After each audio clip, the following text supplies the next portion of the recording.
Hello there, men, and welcome to the Masculinism Movement channel, a place for men to be men and to talk about masculinity and men's issues. And today I'm going to be going over the 7 things that destroy dating, relationships, sex, and women in general.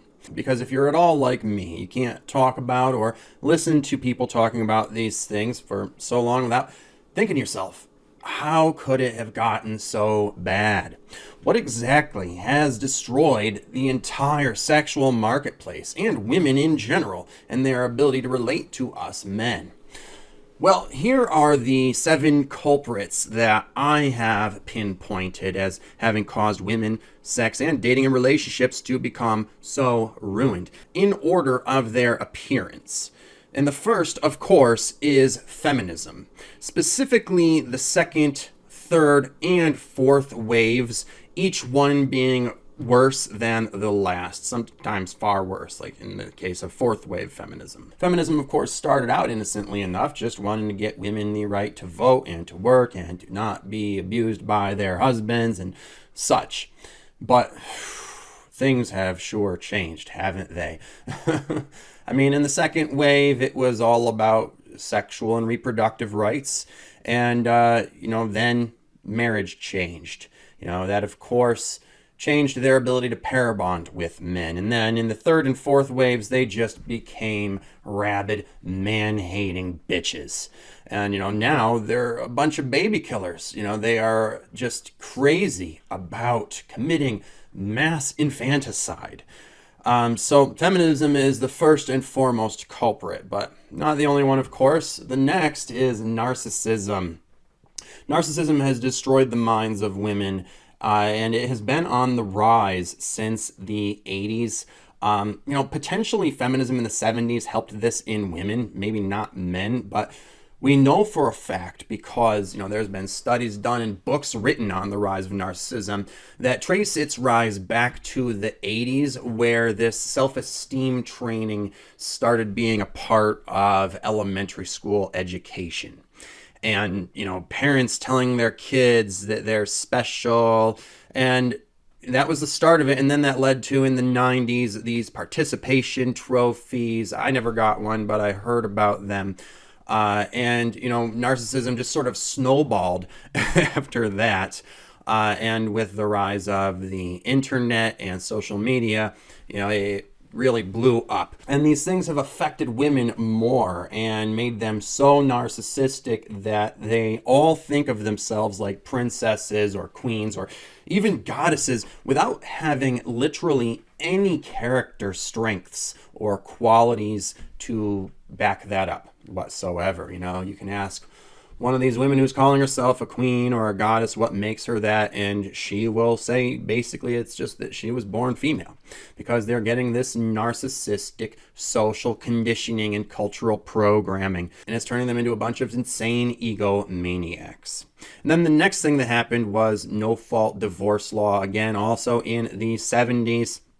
Like I said, marriage was changing, and then there came about this new divorce law that says that there doesn't have to be a party at fault, that a woman can essentially marry and divorce a man without having to have any real reason for it whatsoever. So this is where we started to see a rise in very short marriages. Marriages where a divorce wouldn't used to have been allowed. The judge would have asked the couple, what is your reason for wanting a divorce? And if it wasn't good enough, they'd say, okay, well, you need to work on this because marriage is supposed to be for life, and that doesn't seem like a good enough reason for me. Or they would say, well, have you gotten counseling on this issue? Have you talked to the pastor who married you? Or have you talked to a relationship therapist? And if the answer was no, the judge would say, okay, we'll do that, and then come back in another 6 months or a year, and we'll talk about it then. All right, But with no-fault divorce law, you don't need to have a real reason. The judge isn't going to make you try to work things out. And the woman can literally get married to a man and then divorce him right after and still take huge amounts of his wealth. Maybe not as much as if she had been married to him for a long time, but we have seen these marriages where the couple gets married and then the woman is asking for a divorce, sometimes the next day, like with Britney Spears. So, yeah, that's all thanks to no-fault divorce law, which has basically given women a right to steal from a man. Are you sure to take your daily dose of red pills consistently so that you can stay out of the matrix? The red pill is a medicine that only works if you take it in the right dosage and never miss a dose. One missed dose of red pills can mean turning back into a blue-pilled limp dick simp under the sharp heel of the evil feminist matriarchy. So make sure you are subscribed and that your subscription is set to all so that you never have to miss one of your daily doses of the red pill, because I'm releasing hot new red pill content every single fucking day just to make sure you don't have to. So make sure you will actually get notified when they are released, because you know that YouTube doesn't want to show you things that don't align with its liberal leftist feminazi agenda, and it shadow bans content creators like me who use free speech to speak out against these politics and stand up for the rights of the oppressed masses of men like you and me. And if you want to help me keep fighting the good fight, please donate using the PayPal link below so that I can keep this work alive, because I simply cannot do it without the support of viewers like you. And be sure to spread these messages and share these videos with any other men you know who could use a nice big dose of red pills. Then the next, of course, is online dating apps like Tinder. Tinder, like other online dating sites and apps, started out, pretty great. However, it's different because it was based more on pictures and less on the profile. And it didn't take long for women to stop even acknowledging that the profiles exist and making it all about the pictures. And from then on, it turned into them figuring out how they could create the most deceptive pictures possible, making themselves look so much better than they do in real life, or using old pictures. And I remember coming back to my hometown for the holidays after my second world tour in 2018 and signing on to Tinder and whatever dating apps I was using then. And, seeing girls I had gone to high school with using photos that were a decade old from right out of high school when they weren't in high school anymore. They're in their 30s. And I'm sure they don't still look like that because they're using a picture that was from when they were like 22 or something. And, they're now 32. But this is the type of stuff they get away with on Tinder. And what they also do is they then swipe left on just about everyone except the top 1 to maybe 3 or 5% of guys. And so it's caused women to become extremely superficial, extremely narcissistic, and no one is actually even hooking up on Tinder anymore. Except maybe a very, very tiny, almost imperceptible sliver. Like you have to be testing, all of the Tinder users. And then maybe you'll find that 0.01% of them are actually hooking up. But if you look up the statistics last I saw were that women were only swiping right on about 4.5% of men. And I'm sure that has gone down because it goes down every year. And that's an old statistic. And you can also see statistics about how often people meet. And it's really almost never. It's like 1 in several thousand people actually meet. So it's just quite ridiculous. It has only enabled female narcissism and hypergamy. Then the next thing, similarly, is social media, especially Instagram. This again has caused women to become extremely narcissistic and superficial and focused on their looks and presenting this highly deceptive illusion of themselves, basically creating pictures of themselves that are so touched up and edited. They aren't really pictures so much as illustrations, and basically creating this facade of themselves, treating themselves like celebrities. And this especially, again, is true on Instagram, though Facebook is really bad as well. But Instagram is even worse than Facebook because it is less about words and more about photos. And it has these built-in editing tools. And, the women you see on social media, and especially Instagram, are just showing you the worst of human nature and the worst of narcissism and superficiality. But that's not all. There's also been TV shows and movies with faulty messaging. Feminist messaging about dating and sexuality. Women get this shit from an early age with Disney films, basically training them to be princesses who, unlike, real life princesses like Princess Diana, don't actually do anything for society. They aren't here to make any sort of humanitarian efforts or anything for the greater good. They're just there to be narcissistic, right? And, sitcoms, again, as I've talked about before, they show men to be these bumbling idiots that make women look smarter.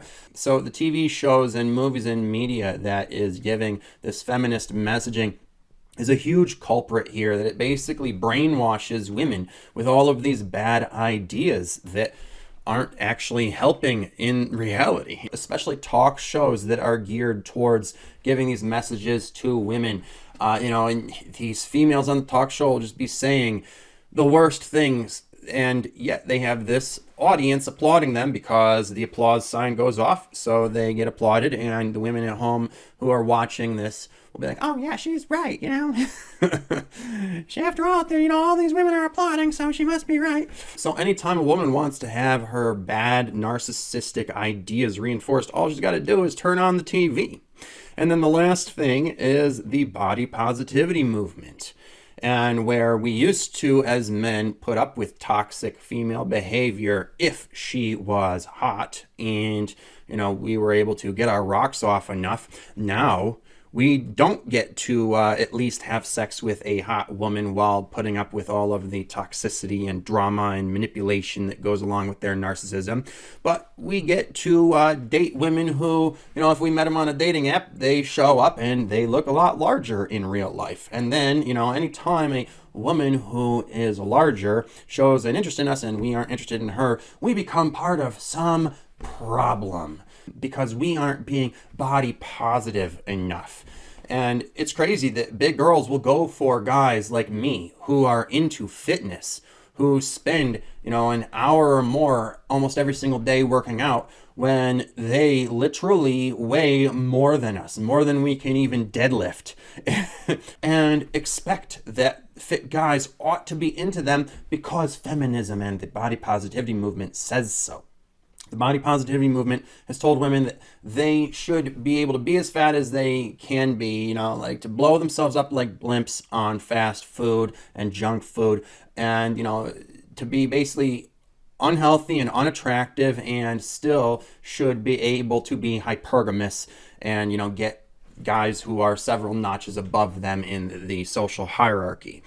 And again, it's just this narcissistic insanity. So there you have it. Those are the 7 culprits that I've been able to pinpoint as to causes of, how women and, sex and dating relationships have been destroyed. If I missed any, please list them below for me. But, now that we know what the causes are, we can generate awareness about them. And hopefully women will be able to overcome the social issues these things cause them, because they are causing women's social issues. Narcissism and superficiality and toxicity and such, they aren't getting women what they want. And women are learning their lessons. So we need to spread awareness about what these causes are so that, these things can be changed. That concludes this video. Thanks for listening. I hope I mansplained that good enough for you. If you like what you heard, please click the like button. And if you feel you gained some value from this video and would like to give some back, please do so with the PayPal link below, because your support helps fund me doing this work and fight the good fight for men like you. If you are ready to take the red pill and wake up from the matrix and the matriarchy controlling it and learn everything you need to know about female on male sexism, get your copy of my newly released book called Misandry Exposed, on sale now for a special price that won't last long. So check it out by clicking the link below. And otherwise, take care of yourselves, men, because no woman out there is going to.